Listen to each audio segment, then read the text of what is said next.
how long is it going to take?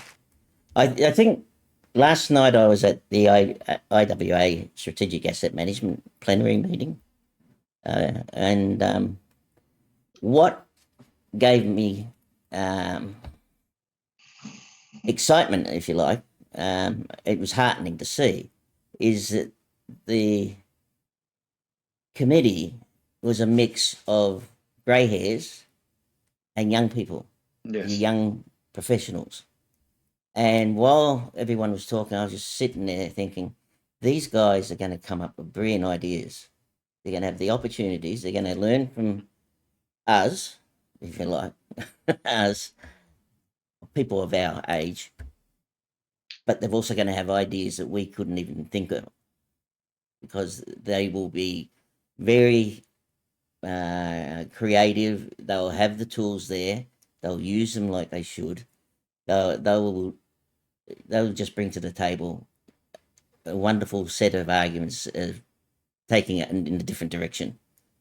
And when I moved from one big consultant to another, and we started off with the asset management business there, the one thing we said to ourselves, we said, there's 3 engineers in this group.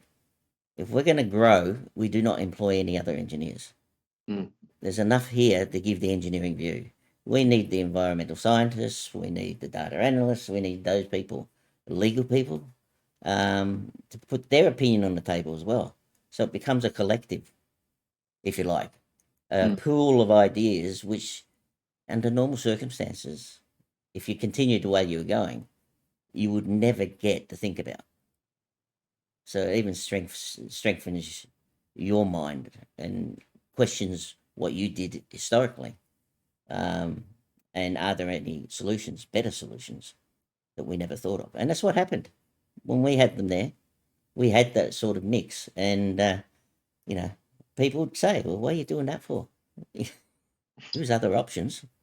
Well, tell us, inform us, and we'll take it in those directions. And I think that's one area, from a strategic asset management view, which will happen over time. And I'm certain of that, because of the mix. You're going to get more refreshing ideas, least costly ideas put to the table. There'll be stuff that hasn't even been developed now, which will give us enormous, what's the word, effectiveness in our solutions, in our thinking. And these people are going to be the benefit of it. So it'll be nice to see. I'm going to stick around for another 40 years just to find out. Because, it was a drag the last 40 years. The next 40 years is going to be pretty good. That's my view anyway. All else considered. So it'd be nice. I look forward to the interviews in 40 years. Still rolling out. Sitting on a chair with the little mic, and talking computer speak. Yeah, no, the wheelchair. No, but that's where it'll come from. There will be things that we couldn't even, as part of the journey, we couldn't even conceive. We could never conceive it 40 years ago. The tools are here to do things that you can do no end. It's brilliant from my point of view. Well, I did, in preparing for this conversation, I considered AI, and one of the things I considered is that, like I sort of said, AI, the principles of AI was set in the 70s. So if you go back 5 years and trained your AI to predict when AI would end up on our laptops, computers, as it is with ChatGPT, would the answer actually be 2023? Okay, because AI is limited by the information it's fed, and the information that you would be feeding it is, its application delivers benefits, but it's in spot locations in you know um, you know with deep domain knowledge. Mm. Okay, because it's been used and successfully. However, could it itself have predicted the outcome that we've seen? Yeah, I think it's a reasonable question. I think I've been using it since it come out. Yeah. Right, and I've produced reports in 4 hours, which would have taken me months to do because you didn't have access to the information. It Yeah. gets back to that, and I'd spend 2 hours asking questions of it, and then getting finer and finer questions so it could focus its answers, and then another 2 hours producing the document, Mm. and even using it to help me produce the document. Yes. And I've produced stuff in 4 hours, which it's just phenomenal from that point of view. The difference is, and what people think are trying to say is that unless you're experienced, can you pull out the mistakes it's producing?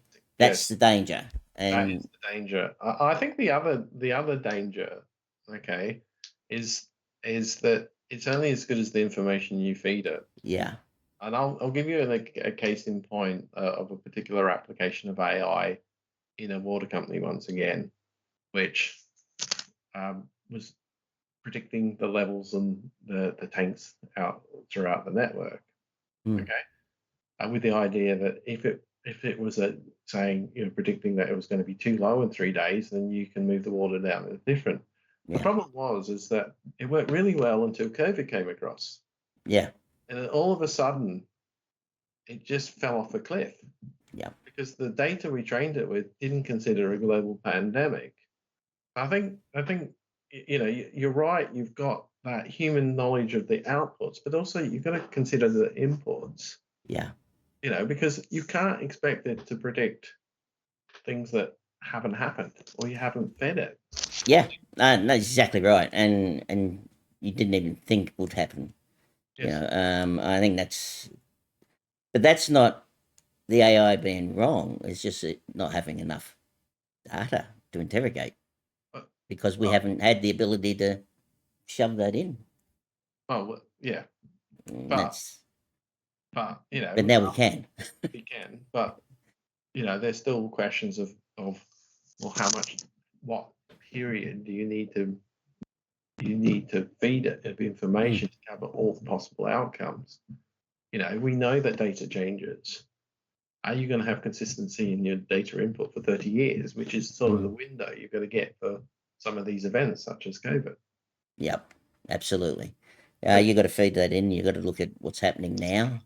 Yes. All these wars that are being generated, for whatever reason, suddenly it's nice to be in a war. You got all those factors influencing as well. The price of oil, availability.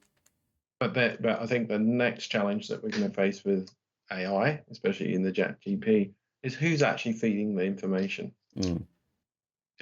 And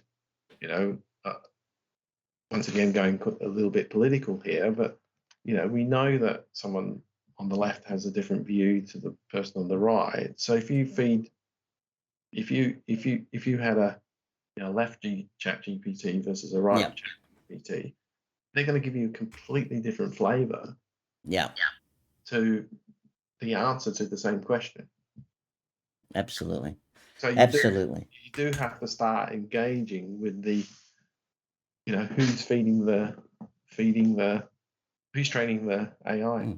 Well, you got to be able to ask the question, and I think again our generation can. We've been through those hoops.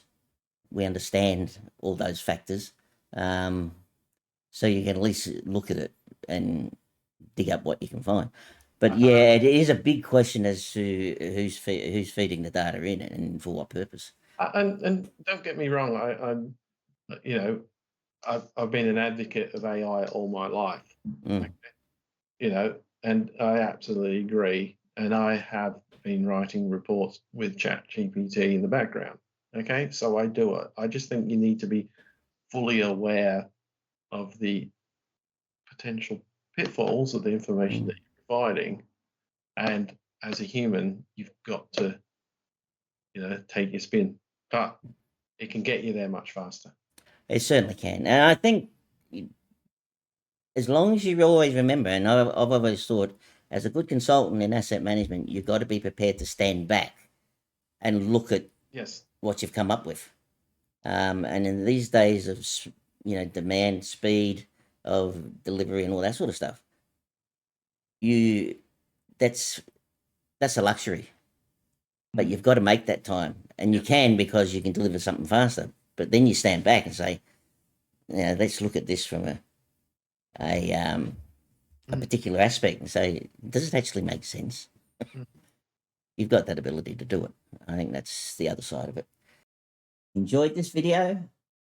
Press the like button and subscribe. If you'd like to see more, please click on the Patreon link below and sign up.